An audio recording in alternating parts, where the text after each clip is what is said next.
Let's start this midweek report with a look at the town centre. And here's Felixstowe's newest store right behind me, Cash Converters, who have opened up just across the road from Great Eastern Square. We'll be having a proper look at this successful chain of businesses in a report up soon. There's some additional barriers now up around the triangle, so hopefully work will begin soon, bringing that area back into use after the toilet block's demolition.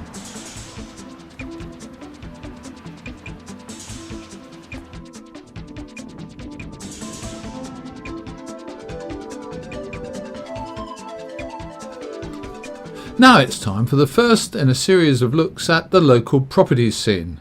This time we'll start with something really unusual and interesting down at Felixstowe Ferry.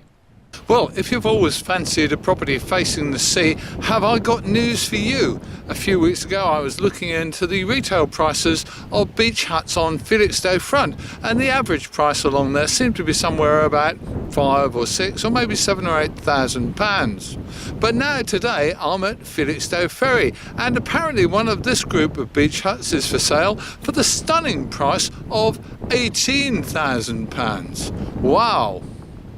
That's with Diamond Mills and Company in Felixstowe. They're actually handling the sale. If you've got 18 grand to spare and you fancy a hut with a staggeringly nice view, I have to tell you, you could come and get one here.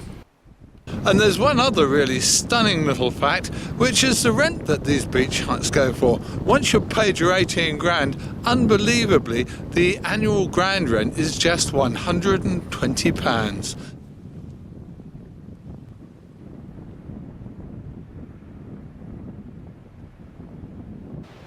If your pockets are deeper, or if you fancy something bigger, flats in this block are on sale from around £250,000 upwards.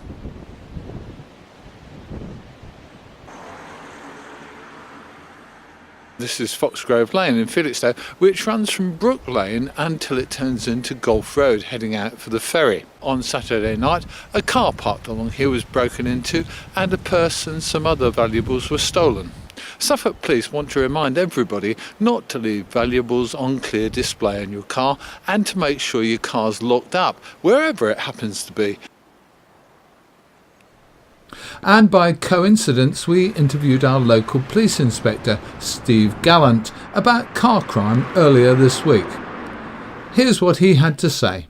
We've had a spate of vehicle thefts from motor vehicles, thefts from cars and vans, and the unfortunate thing for me and the frustrating thing for me is most of the items are stolen from insecure cars. So we're still getting people that are not locking their cars, leaving car windows open, and the unfortunate thing is that people will go in there, they'll steal sat-navs which are left on open display, they'll steal loose change and cigarettes that are left in the centre consoles of cars, and I find that very frustrating. If people would just take the time to put property out of sight and lock their vehicles, things would be a lot better for us.